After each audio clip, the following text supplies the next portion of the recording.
This is perfect. Awesome. So I don't have the chat up or the Q&A, but my awesome room buddy does. So she'll kind of keep me posted on things. But we'll get started. So I'm just going to kind of cover some great presentation methods and tips and tricks and things that I do personally. And that's for any presentation to anyone. And then later in the presentation, we'll kind of tackle A&D and ways to connect and grab their attention.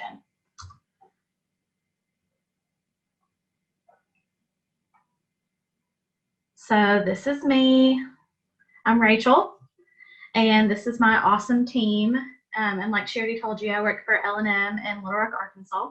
We have 4 locations spanning over Oklahoma and Little Rock, or Arkansas. But this little map here probably will explain my accent a little better. I'm born and raised South Georgia, and I've been in Little Rock for about 5 years now. And this is my awesome team. We have a ton of fun. We're a smaller crew. There's just 4 of us designers, but we may be small, but we are fierce. And then just so you can kind of have an idea of who's on the other side of the screen, this is just kind of a little about me page. I'm a twin, but what's cool about it is she's also an interior designer here in Little Rock, Arkansas. So we have a ton of fun with that. I'm a proud aunt, and that cute little golden nugget down there is my child that I love. And then I've just got pictures of me doing all the fun outdoorsy things that I like to do. And then we'll go ahead and get started. So I wanted to bring this up. This is from last year. I won the CET success story, and I just wanted to cover it because it made a lot of headway in our A&D community by winning this award. And I have CET to thank for that because CET, it gives us the tools that we need to succeed as dealership designers. It was a game changer for us to have this RevLink extension. And if you haven't used it yet, I really hope that you can find an opportunity to do so. It allows us, our drawing programs, to talk and to share. And we were able to work on this and pitch this project as a team, me and the A&D designer, rather than me pitching something myself or her herself. I was able to draw in and design all the furniture with her, and then I was able to push all of the products over through the RevLink extension, and she was able to place it into her drawing, which is huge because we as designers are a little territorial of our projects and want them to be the best they can be with our hands touching them. So she was able to still have control of her renderings and kind of how the presentation went by us being able to pop all that furniture into her plan. And so this is just a couple of renderings and photos from that project. This is showing one of my renderings in CET Designer, and then that bottom image is not an actual rendering. I think that's just a snippet she took in her Revit tool, but it's nice to see kind of the difference. And then there's an installation photo as well. But she felt very at ease and very comfortable throughout this project because she knew all the furniture was being spec'd correctly rather than her trying to do it herself. I was able to kind of keep a running total of the price the whole time with calculation view, and fabrics and finishes were applied correctly. And so it just made her feel very comfortable in the process. So that RevLink extension is huge. We've used it a few times since. So we'll jump right into it. How do you create a great design presentation? So this, like I said, I'm just going to kind of show you tips and tricks and things that I do for a presentation, whether that is for an end user, designer, whoever. And I have found that the foundation is to have good, clean, accurate work. And that all starts with usually the CAD plan you're given. I know that sometimes there's instances where you get a CAD plan, especially new construction, and a column will move or a wall will move or something unexpected gets thrown your way. So I encourage you to highly keep in touch with your architects and designers and make sure that you always have the most accurate plan. So starting there, but then also make sure that you have good, clean, accurate work on your end as well in CET. So just having that as your foundation to start, then you'll have a successful presentation to begin with. But I'm going to share with you just a couple of tips that I like to use. So we're going to start with the plan, accurate drawings, like I said before. So obviously we want them to be accurate, but we also need it to be easy to read. So I think it's very important to dimension spaces that may have any question. In the beginning, when I was first doing presentations, I was not really doing that in my presentations, and I felt like I was constantly getting interrupted with questions throughout. Well, is this ADA, or how tight is the space here? Well, I don't know. I'm in the middle of my presentation. I promise you it is, but I don't have proof. So I just started dimensioning a lot of those tight spaces, and it definitely kept my presentations going smoother. So I think dimensions, whether applicable, is good to include. I also like to zoom in to sections of the plan. It also eliminates a lot of interruptions, because I noticed when I was throwing up that big plan, it could get a little overwhelming, a little busy, and people like to jump ahead. So when I'm talking about the lobby, they're back there talking about the break room, and I need them to focus on one thing. So I like to start with an overall plan just to show what we've done and what all we've included. And then I like to zoom into those areas and keep them there. It just forces them to focus on what you need them to focus on, and it can be a little less overwhelming. So this is an example of me zooming into a section that we've started, and then I have to mention some of those tight places or places that I think that there could be question. So then once you get the plan, got a good clean plan, we can move on to the image. So I try to get architectural finishes from the architecture firm or end user or whoever, because I like to include those in my renderings. I think that it makes it more realistic, and people tend to really love when I do it. It just gives them an overall picture of what their space is going to turn into.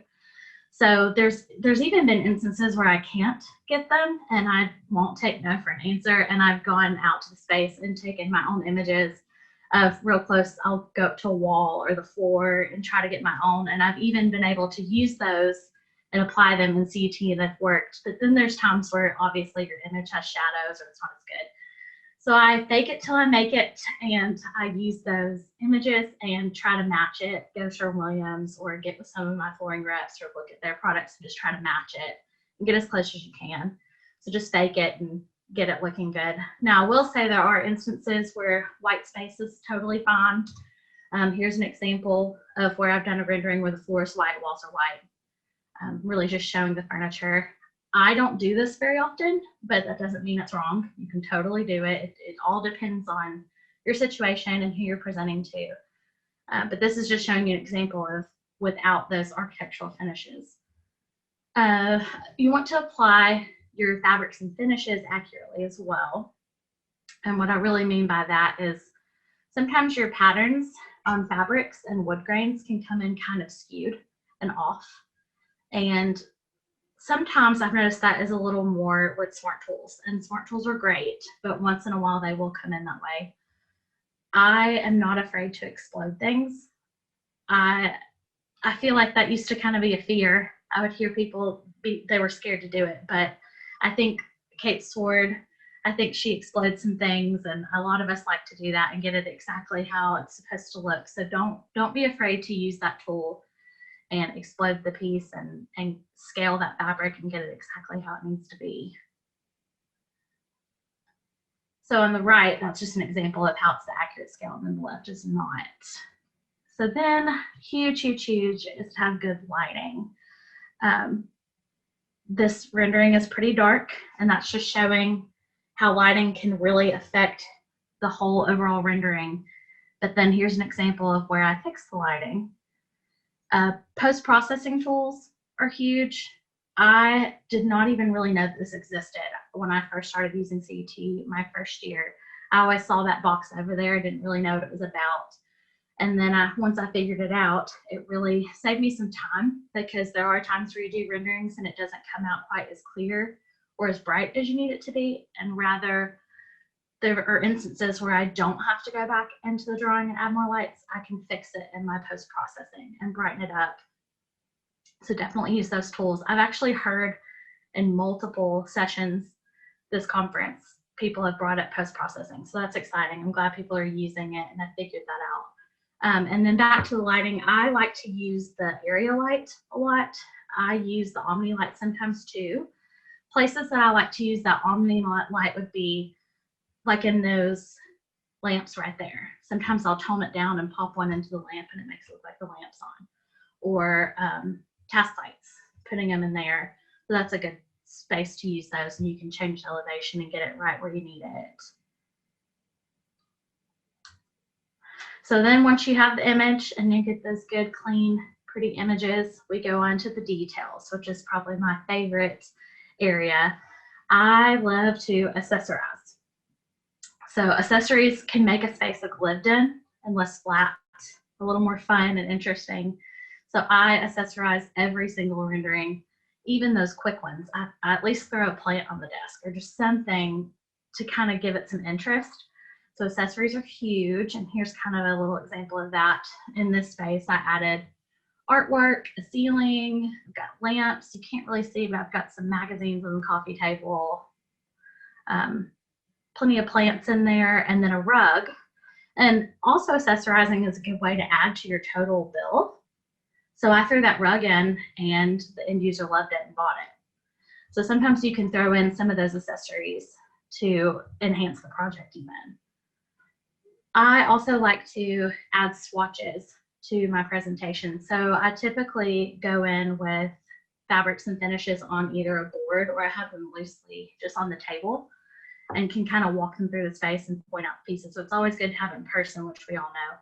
But I like to add it in swatch form on the presentation as well, because I like to leave a presentation packet behind. So I typically print one out for everyone in the room, for whoever's in there, and it's just a leave behind.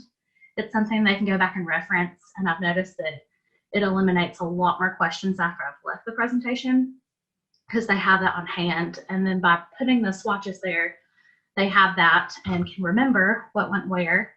So this is just an example of just a page I pulled from one of my presentation packets. I also think it's important to add an actual product image.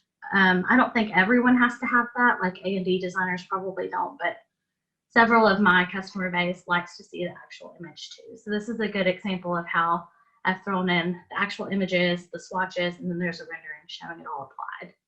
And then of course, annotations are huge. In this situation, I'm just labeling what goes where, but then sometimes I'll go ahead and add extra annotation and explain why I've done something. So even though I verbally tell them, they may miss that. This way they have it in their notes. They can see, oh, well, that's why she put this crazy copper color on this table. It's to match something else. So annotation is big. And then we've got our good plan. We've got those images good and strong. We've added all the details, and now you have everything you need for the big show and to put it all together for that big, beautiful presentation. So some of the things that I like to do to make a pretty presentation is to give it, first off, an overall cohesive feel and theme.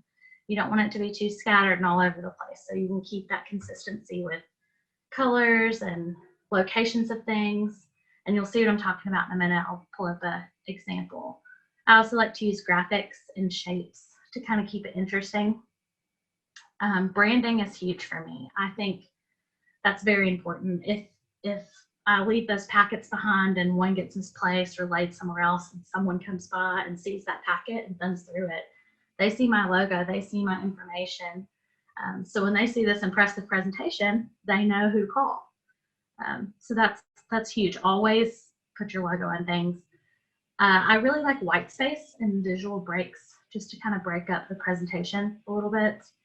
And then font size. I don't want to get too crazy with fonts. There are occasions where you have a real fun, funky presentation where you can, but typically my design presentations, I stick with 1 to 2 fonts or 2 to 3 sizes. And then layering, and I'll show you what I'm talking about there. Sometimes I like to layer images that connect. So an example would be layering a fabric swatch with a chair, and then you obviously know that those two images go together. So I'm just going to pull up this example of the success story from last year. Now this, I will say, is a little busier than the presentations I typically do for a customer, but this one I wanted to kind of be fun and funky for the competition. So this is showing how I have a cohesive theme across both of these pages. There were 4 pages. So that's an example of how I kept it cohesive. And then here showing graphics and shapes, just keep it interesting and fun, break up the information. Then branding, of course, I have my logo on the corner of every page. And then here I'm showing white space and visual breaks. Things just kind of break up the information and images. This is a little less white space than I usually do. And then here's an example of layering where I layer these images. So I've layered a rendering with the real photo. It shows that those two go together. And then I even layered graphics. So I did those graphics down the right side, and it's actually to mimic the floor pattern plan that we used in the project. So I thought that was fun. And something else I didn't circle, you'll see I have some quotes on there. That's just something fun. And then presentation formats. So here are different types of formats that I use for the different presentations that I give. Obviously PowerPoint. I think all of us know that one. You're looking at a PowerPoint right now. So that's kind of the basic, simple, can easily pop out a presentation. We all know how to use it, but always use it in your back pocket. But another thing that I like to use that I thought was common, and then when I talked to Kelsey DeBruin, she told me that it's not. But I actually will use my CET pay-per-view to build these presentation packets. 9 times out of 10, if I'm building a presentation packet, it's in CET pay-per-view. And I'll pull up an example at the end and show you one that I've done.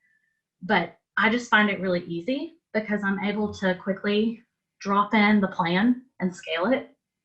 And then I can apply everything else to, from renderings to product images to the fabrics and finish swatches, all of it. And I enter everything in, or I apply everything as an image, even my renderings. I like to save my renderings into folders by projects. So on our drive, I have it saved by customer and then by project, and you can find all the renderings. And sometimes it's broken down by first presentation, final presentation. And then I have that information. And then it's nice too for if another designer goes and opens my drawing, because sometimes we do that, we get busy and help each other. Those renderings stay, they don't disappear. Everything's in there nice and clean. So pay-per-view is a great way to build a presentation. And like I said, I'll show you that later. And then something else I'm going to show you is Canva. I didn't realize not many people know what Canva is, but Canva is an awesome way to make a really digital, fun, funky presentation. I have found it to be really great with Zoom too. I've been able to pull up the Canva presentations, and if you struggle with making a presentation look graphically pretty or fun, this is a great tool to use because they have several presentations already made and you just plug in your information. So we'll look at Canva. And then 360 panoramas and videos. There have been times where I've been able to use just that as my presentation. I'll show them one of each or both and just talk to them while I play it and we look at it. But then there's also been times where I've plugged it into the back of the presentation, and it's just been a huge wow factor and really just ties the project together, and everybody can really understand and visualize it with those. So those are great tools if you haven't played around with those. And then of course, live design. Live design has been something my dealership has used for a while now, but during the pandemic, it's been huge. And an example of that would be the school that I entered for the success story this year. I was able to do live design on Zoom with them, and it was super easy and quick, and we could talk it all out right then, eliminate all questions, make changes real quickly for them. So live design is definitely a good tool, and it's a great way to present a presentation. A&D really loves this because they feel like they get to sit there and do it with you and design with you and make those changes real quick. Because time is money. But I would say to be careful with live design too. It's kind of, you need to know who you're presenting to and who you're working with, because I've had a couple of doctors before in the past that just rip it apart and try to make too many changes at once. So just know your audience and know who you're presenting to. So this is just a really quick example of a Canva presentation I did. I did this in like 2 minutes just as an example. But they have these already made, simple and easy to plug in. You kind of get to pick a couple of things like fonts and stuff, but this is just a quick example. It's showing white space, layering, graphics, and branding just on this one slide. And then as you go through, it keeps that cohesive theme. It's nice and clean. I kept it to just two different font sizes. So that's just kind of showing how easy Canva can be. So if you've got the material and the content, it's just really easy to pop in once you pick a theme. And then just some helpful things that I think you should know about that I think could be beneficial in helping your projects. I like to use pexels.com. I didn't know a lot of people didn't know about this either, but it's just free stock photos. And I'll take you to the website in a minute and kind of show you how easy that is to use. So if you need just kind of a generic photo of a specific thing, not specific thing, we'll look into that. It's a free tool. Definitely check out Pexels. DeFonts is good too if you want like just a funky, fun font for maybe not a design presentation, but maybe like a who we are presentation or something. You can get some really fun fonts that way that I've been able to pull into PowerPoint and stuff. And then I use my manufacturer's social media accounts too, because they post some good content. And sometimes there's stuff that I can use in my own presentations. And then of course your reps are always there to help you. They love when I reach out for help or, hey, I need images of this. What do you have? So just use those reps. They're a tool for you. So how did you and your dealership successfully tap into the A&D market? So these are just a couple of questions that I've been asked over the years, and I've usually asked by friendly competition or reps or all kinds of people really. So I'm just going to kind of go over a couple of things, ways that I have connected with the A&D market, and I've grabbed their attention, how I do a presentation for them, and then how I've shown that I'm valuable and show your worth. So we're just going to jump into the A&D side of things. So I want to start by saying, keep in mind that I know that every designer, dealership, A&D firm, we're all different. So every region, state, market, I totally get it. We're all different. So I'm not saying that everything I'm teaching you today is 100% going to work for you and your market. I know that that's not the case. I mean, I'm from a dealership with 4 designers and some of you have 25. And I don't even know what it's like to be that large, honestly. But I do think, and I hope that there are going to be some tips in this presentation and just little things that I personally do and that my dealership does that you can just take back to your dealership and tell your boss and maybe make a couple of changes and see if you can kind of follow some of these steps. I think, and I hope that you can at least take one thing away from this today. But I do want you to know that I know we're all different, because there's going to be some things I say that you're going to say, well, that just wouldn't work for us. And I get it. I totally get it. But my biggest piece of advice is to not be intimidated. So when I started working in commercial furniture, most of our sales team was pretty seasoned. They had been in this industry for 12 to 30 years, which is great because it gives them the experience and knowledge like no other out there in the field. But I also noticed that they kind of feared and hated connecting and trying to work with A&D. It was almost seen as like a hard task that they just were kind of burnt out on and didn't want to try to do anymore. And they're a little old school in their ways, which is fine. But I saw it as an opportunity. I was like, what, this should be fun. I think it would be fun to get out there and kind of grab attention from them. And so I started thinking of ways I could do that. And so I went to them and I said to our sales team and my boss, and I said, why not let our design team lead the conversation? Why not let our designers get in front of their designers? Let's be different. Let's break that mold. And kind of loosened them up a little bit on that. And it was kind of a light bulb went off. They thought, well, then we don't have to do it, and they'll probably be great at it. So I kind of opened up that door, and we practiced it with just kind of initial presentations, just small 30-minute quick presentations, lunch and learns. And so I've got it set up now where I can go out and do those things for our A&D market and not our sales team. And they're focusing a little more on end users.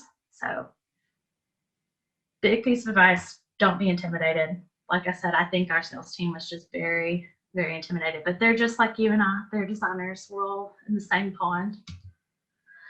So how do you as a dealership designer connect with A&D designers? Well, first, you've got to build the relationship. So go into it with the mindset that you're just making a new friend. You're building a new relationship. You're going to make a personal connection. I like to find common ground. So if I know someone's a dog person, I'm a dog person, I'm going to bring that up in conversation. Just find something you have common and interest that you share, and that kind of breaks the ice a little bit and makes it a little less stuffy. I also like meeting people, designers in casual settings. Obviously, like our sales team, I felt they always just felt uncomfortable with this, and I get it. It's just casual settings, laid back is the way to go if you can do it. Getting involved. This one has gone milestones for me. I am very involved. If you can join some type of design organization, I highly recommend it. I've been a member of ASID since college, and I've held a leadership position for 5 years and just kind of jumped around all the different positions. And it has made a huge impact on our A&D side of things. They love seeing my involvement. It shows that I really, really care about our profession and bettering our profession and getting ourselves out there. And so being involved in ASID has been huge. I also think throwing events is huge. We do this a lot. We like to throw events, whether it's in our office, outside of our office. Sometimes we get our reps and vendors involved. So if you can get creative and do some fun events, that is an easy way to become their friend and to build that relationship. And I've got some fun photos and stuff I'll show you in a minute of some fun events and things that we have done to kind of break the ice with our A&D market. But like I said before, be their friend. Keep it lighthearted. Be yourself. Don't get intimidated. The conversation does not always have to be about work. And that was something I always stressed to our sales team is you don't always have to talk about projects or product. If you can just kind of build that relationship and keep things fun, then they trust you, they become your friend, and then the projects just kind of start flowing from there. So if you can just build that initial relationship. Something else, our design team has kind of turned into what I call the fun committee. So our design team, we love to plan these events and these fun things. I believe in work hard, play hard, but sometimes the play can be work now. I think those lines are getting a little blurred. So these outings, you're working, you're networking, you're connecting, and I think it's very important to do. I know with COVID it is a little difficult, but we have still been able to do some things virtually that have been connections. So this is just kind of for fun. Just want to show you some images of ways that we've kind of connected with designers and fun events that my office has thrown, but also that ASID has thrown. So this is a product runway. It was a ton of fun. We partnered with vendors and they gave us materials, and it was a Halloween theme last year. So that's me with my mad scientist designer friend that we made that outfit with. It was a ton of fun, huge success. Galentine's Day was an ASID event that my sister and I actually threw. That was tons of fun. And then that right corner, that is Designers Who Drink is what I titled it. So if you've ever heard of Geeks Who Drink Trivia Night, it's kind of a national thing. We just kind of changed it up a bit, Designers Who Drink. It was a creative, fun way to get everyone out and loosen up. And that bottom right corner is just a Christmas party we threw. Those are mostly ASID events, just fun things you can do. And then here's some fun things that we've done, sponsored events, where we've built relationships with our company. So that's a cocktail and calligraphy class we did. We had a lot of good feedback from that. It was a good turnout. We've done tailgating events, which we've got one coming up this month. And then that's a chocolate and wine tasting. We've done board and brush, bowling.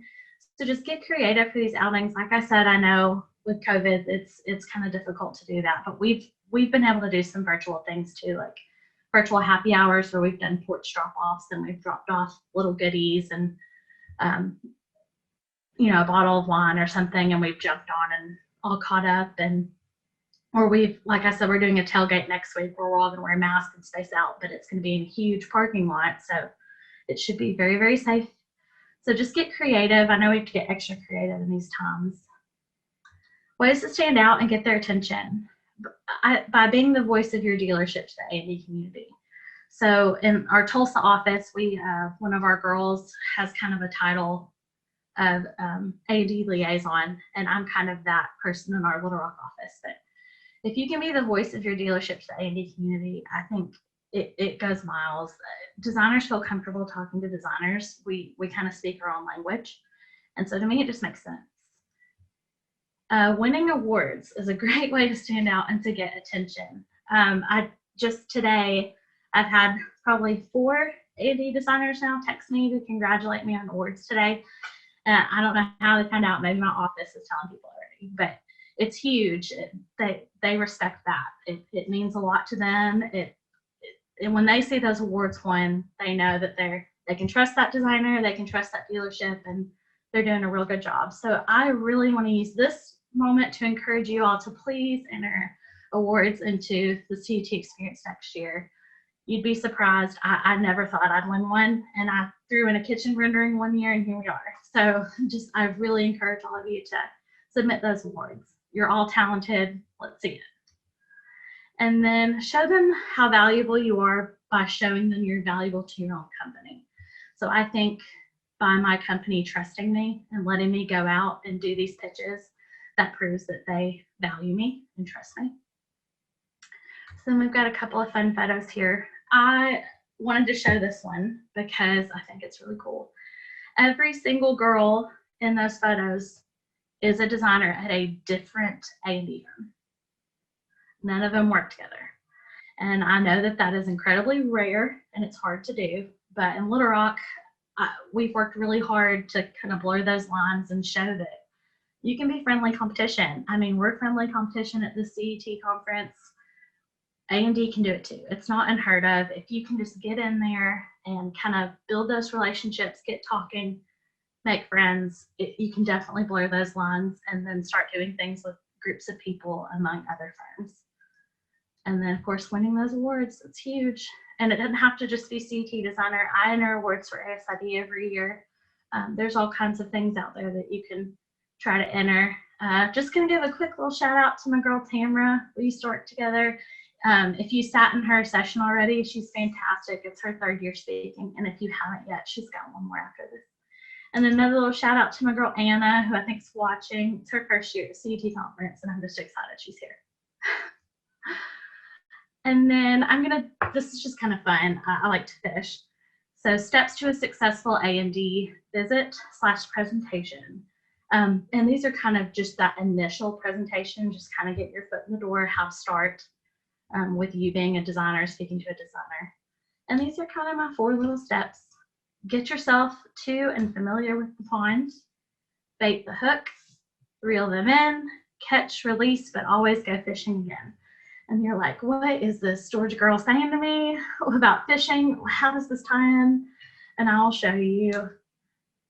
So when I say get yourself to and familiar with the pond, I mean get to know your local A&D firms. I kind of study them up. I kind of like to keep tabs on where everybody is. We have people jump A&D firms from time to time where we have new graduates get their first job at an A&D firm. And I just like to keep my tabs on them and know where everyone is and just be familiar with them, know what you're walking into, know their names before you even get in there. Just if you can kind of try to get to know a little bit about each one of them before you go in there, it'll definitely build your confidence level. So get yourself familiar with the pond. Bait the hook. So you're going to use that initial meeting to grab their interest and get them wanting more. So use that meeting and be smart about it, the content that you pitch and the time that you take from them, but always keep it lighthearted. Reel them in. So they're hooked on what you've had to say. Now reel them in, prove your value to them. I think CET really proves your value to them. I always bring up CET in that first presentation. I pull it up on my computer, give them an idea of what we're drawing in, what we use, and just show them how valuable you can be, not just as a designer, but with this successful program. Catch, release, but go fishing again. This one's huge. I feel like our sales team sometimes, they just forget after they've completed a project and they just keep going with their busy schedules. They don't always go back to the pond and go fishing again. So I always like to kind of keep a rotation or a schedule, and I go back and see these designers. I don't let them forget about me, and I don't forget about them. So don't quit, always revisit the pond, go fishing again. Whether you leave with a project or leave with just a sample request, it doesn't matter. You've won. You left with a success. You had a successful visit. Always go back. These are just some topics of discussions that I like to use in my first initial presentation when I go to see them. I always like to introduce the whole team. And I mean the whole team, whether it's sometimes I throw in group photos or just kind of run through the different hats in our office. I like them to know who our installers are and who our admin are, and just kind of the people that they don't see. Your team, I like for them to know who they're working with. So introduce the whole team in the beginning. I think it says a lot. Inform them of all your services your company offers. I was surprised that, every dealership's different, and some of us have some different services than others. So I was surprised when some of those first initial visits, they didn't realize some of the other things we offer, especially in design. They didn't realize that we could do all that we could do. So just let them know all the services that your company offers. Let them know how your dealership can differ from other dealerships. I think that's huge. You want to show them things that you can bring to the table that other dealers may not in your area. I like to do a quick 2-minute rundown of CET. So sometimes that turns into 5 minutes, 10 minutes, 15, because they have questions and they get excited and kind of want to see what we're doing. But they love that. They would rather see how you work and what you can do for them than the products that you're selling, because 9 times out of 10, they know your furniture lines that you carry and the products that you have. So if you can just kind of hone in on you being a designer and what you can do for them, show them CET. If they've never seen it before, I promise you they will love to see it. I typically show 2 to 3 manufacturers, or my favorite thing to do is to pick 3 or 5 of just my favorite pieces. And that's across multiple manufacturers. Like, I love this chair, I love this sofa, but I really love this desk. And just show them your favorites, designer to designer. Here's my favorites and here's why, and I wanted to share with you because I didn't know if you knew about them. They love that. They eat that up because you're not forcing product kind of down their throat. You're just kind of casually showing them what you like. And then it's funny because sometimes those pieces pop up in their projects later. Don't stick with one manufacturer. I say this because you're not a rep. You're a dealer. You're a dealer designer. So don't just stick with your main big brand. I think it's smart to show them a couple of different things. Just to kind of differentiate, I can't ever say that word, just make you different from a rep. Just show that you cover a lot and that you can do a lot. So I always like to show 2 to 3. Always invite them to your showroom. Any chance you can get, tell them to come on over for lunch, a tour. Hey, we just did a renovation. We got a brand new piece in. I'd love for you to see. Just always throw that out there if you can. I like to invite them to lunches or after hours. Kind of get you back in that casual setting out of the office. And then I never leave them empty-handed. So I do a leave behind of some sort, whether that's a brochure of the products I showed them, or sometimes I leave fun little goodie bags and things. My favorite thing lately to leave behind has been a interior designer survival guide. And it was just like a whole kit. And I've done like dry shampoo and coffee and bobby pins and gum and all kinds of things, that champagne that designers need. Know your worth. Prove yourself valuable. So just by you being there, I think I said this before, you're already proving that you are valued and trusted by your company. But the most valuable tool of them all, and what sets you apart, is CET Designer. There are just so many good extensions and things that you can use in this program to make you valuable to them. They really like how quickly I can shoot over a rendering to them, but then I can turn around and do a really detailed one that they need. So you have the capability to do both of those. Smart tools are awesome because you're able to accurately spec something for them with a smart tool, and it translates over into Revit. Thought starters, they think that's so cool that you can pop in thought starters in CET. These are just some of the things that have really stood out to them. I've had them actually tell me this, like RevLink, we can build good presentations within a program. They love that we can use one program to do all that we do. We can get a floor plan to a rendering, a full presentation, calculation view, and shoot that into a clean order entry all in one program.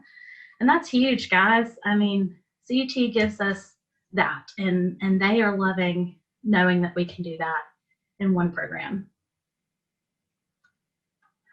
So these are just some other fun things that our A&D designers seem to like to see and know about our company. We like to do fun, creative social media posts. This may not fall under your umbrella as a designer. It does in my office because we're small, but I actually like it. It's a little creative outlet that I get to do. So me and one other girl run all of our social media platforms, and it has proven to be very successful. So the school system that I won in the awards today was a project that we won based off of our social media alone. They told us when we got the call, they said, we know all the dealerships are very good and this and that. And they said, we looked at all the social media and y'all's just really stood out to us. We loved it, and you're fun, and we can tell that you work hard, and we just loved your social media. I mean, that won us a whole school system. So if you can plug in those social media accounts, A&D designers love to see it too. It's an easy way to get in their face without them knowing you're getting in their face, because they're just going through their feed and they see what you're doing. And so having good social media platforms has been great for us. Same with our website. We have a really clean, aesthetically pleasing, easy to use website that they seem to love. Show your activity. So we are doing a showroom refresh right now. So we like to show people that and keep them informed on that, and cool installation photos, just to keep those in posts, or newsletters, which is something else we do. And we plug in some of that stuff, like our showroom refresh and the cool installations and stuff like that. We send out a monthly newsletter through email. It goes to all the architects, designers, some of our clients, and they seem to really enjoy it because it's informative, but it's fun. So they don't feel like they're, again, having product thrown at them 24/7. It's just a lighthearted, fun way to just kind of get on their radar once a month. Personalization, we like to do fun posts like birthdays and things like that. And speaking of birthdays, this is something I love to do. I send out birthday cards to all of our A&D designers in our area. It's just a personal touch. It means so much to them, just a simple card. And I love it because then when I go visit them at their firm and I walk over to their desk and I see their birthday card pinned up in their cubicle, it just kind of makes me pretty happy. So, and then these are just fun photos to kind of show you some fun social media posts we do, like the first day of fall. And we actually had several A&D designers repost that one. But just fun little ways to connect and get in their face, especially during COVID. Social media is a good way to do that. And then this is just showing some of the activity I was talking about, events and things that we've done. And then now you're ready to go knock socks off for your A&D community. So I'm going to quickly jump over, see if I can do this. So this is kind of an example, hopefully you can see it, it's in my email, of like a little newsletter we send. This was our October one. Just fun. Here's an install.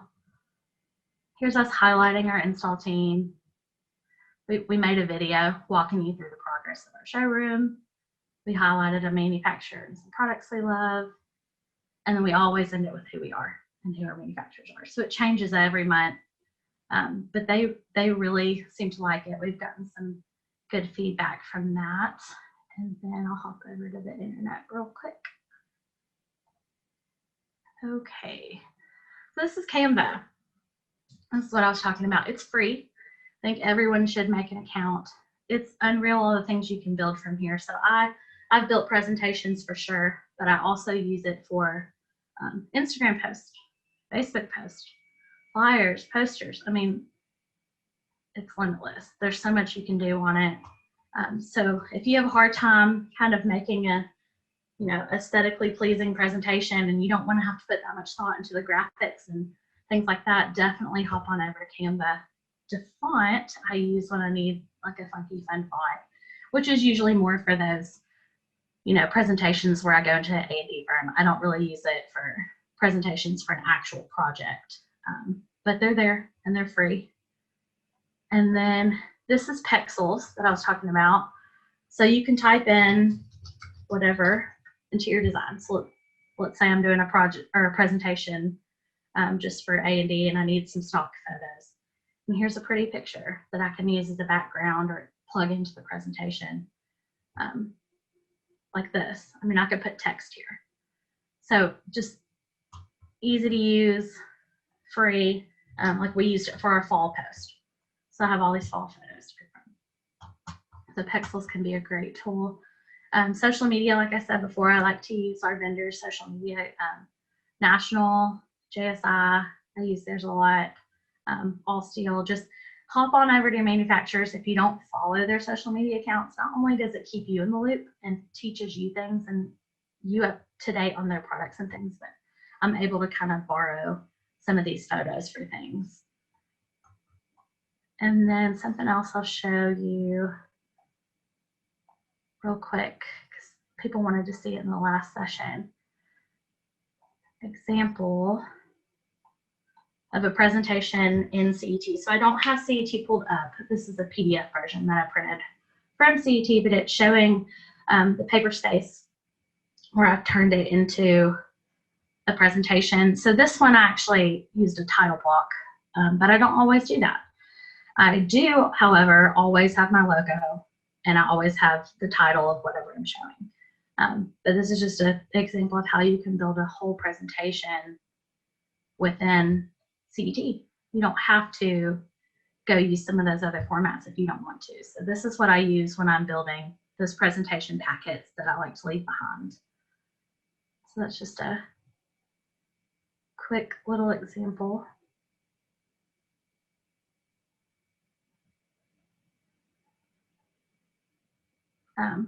But I like to show renderings of their product with their actual finishes on it. Fill it with those accessories like I talked about before.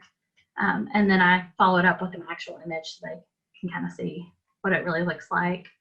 I've had people ask about my accessories. I like to use, when I find really good accessories that I like, some of them I build, some of them I steal off SketchUp. Some of them are CET already in there, and sometimes I'll manipulate them. But I save them in my favorites. I actually have an accessories favorites tab, so I can just right click and pop in accessories from there. And it's been quick and easy. And I've just kind of built that over time, and I have it separated by like bookshelf accessories, plants, things like that. And it just makes a rendering look like $1 million and you really didn't spend a ton of time on it because you already had all that stuff saved. So that's that. Awesome. Thank you, Rachel. We have a few questions. One from Rachel that says, did she pass along the floor design or did you create that? This was in regards to, I believe, when you showed Revit in the beginning. Yeah, okay. So how did I do? Oh, I got with A&D designer and she told me all the stuff that she picked out for that flooring because she made that flooring, how it was. And then she sent me some of her renderings and said, can you duplicate that? And so I just duplicated it myself. I took, it's 3 different colors, and I went into paint and just pieced them all together and then dumped it in. Awesome. Mary asked, how large is the design firm you were working with? We have had no luck with RevLink and a very large design firm. Really? So that actual project I showed where I won is the largest architecture firm in Arkansas. They've got like 5 or 6 designers, but employees, they're at about 100 or close to. And they actually have an IT department on staff, which was really helpful because they were able to download the extension for them in Revit and made it a lot easier than some of the smaller firms, really. Harmony asks, are you using an image or the background, Or the panoramic background option in the pre-set up photo lab section for the background. Yes, so I forgot to bring that up. That got brought up last session too. So I know the panoramic thing is what we're taught to use, and it's fine. It's a good tool to use. I just always struggled with it in the beginning, and I was like, there's got to be a better way. So my cheat to that is I plug an image on the wall. It's under your walls tab. It's just like if you were going to add a piece of art or something to the wall, and I double click on that and I pull in an image of an exterior, whether that's a cityscape, a pond, a trees, whatever you need it to be. And I stretch it to the size I need it to, and then I push it behind the wall and behind that window. And then I'm still getting the glare of the window. I'm still getting that sunlight, but then I have an image exactly how I want it to be. So that's kind of my trick to that. Awesome. Missy says she does that as well. Yeah, it's just quick and easy. Alexis asks, do you go through these steps for every presentation with a client, or do you qualify a project before you go through these steps? Hold on, you cut out the end. Oh, I'm sorry. No, you're good. So do you go through these steps for every presentation, or do you qualify a project before you go through the steps? So I kind of use my judgment. I mean, I kind of like to get a feel for who I'm presenting to and what I think they can handle or what they need or don't need. And then once you build that relationship, like we have returning customers, and I know what each one expects from me. I mean, there's some that I have to go all out, all the bells and whistles for all their projects. And then I have some that I can do the bare minimum. So you have to get a read on it in the beginning if you can, or determine, you and your salesperson have a talk and decide what you think needs to be involved in that presentation. So no, I don't think I do all of that. Now that initial presentation that I was showing you in the beginning, like with white space and clean and how the renderings are, that is typically most of my presentations. Yeah. Awesome. Is time ever a limiting factor for the quality of presentation you want to give the client? So it can be. I know, like in last session, someone said, like, I've had people ask, how do you do all of that? Or do you sleep? Yes, I sleep. I have saved myself a lot of time over the years by building up these libraries of fabrics and finishes and artwork and accessories. And I've built all these up over time, and I share them with my design team so they have access to them too. And because I've done that, we're able to easily pop in these things, like I said, that'll make your rendering and presentation look like $1 million, and like you spent tons of hours and you didn't. Now, there are those occasions where I have to pour a lot of hours into something, and it definitely depends. But I think if you can build up those libraries like that and your resources, you can quickly knock these things out. Cool. And do you ever charge for these presentation services? Not necessarily. It's kind of a perk of ours and how we set ourselves apart from other dealerships, because I know most of our competitors do charge. So what we do is we show that we don't. And then they're like, hey, these guys over here aren't charging and they're awesome. And then we've gotten consistent business out of it. Now, if they're just using you to death after a while, yeah, we can plug in a design fee, but it really is rare that we do. I'm just kind of an added bonus to L&M. And do you send fun Hallmark cards, or are they L&M branded blank cards? So I'm a nerd, and I've kind of made some of my own cards. I've got like 20 to pull from. If you're in a pinch and you can't get them printed, then yeah, I'll do just a fun card I bought. But I've actually made several. You can make them on Canva and print them out. Lastly, what is your social media? This is amazing. Yeah, so L&M, if you want to follow us, we have different locations. Like I said, I'm in the Arkansas one. So I think we're L&M Fern, Arkansas, or L&M Furniture, Arkansas. Just look that up. But also, I love making new friends and connecting at CET Experience. So please, if you can, go follow me. I'm on LinkedIn and everything else, and I'd love to connect with you guys after this.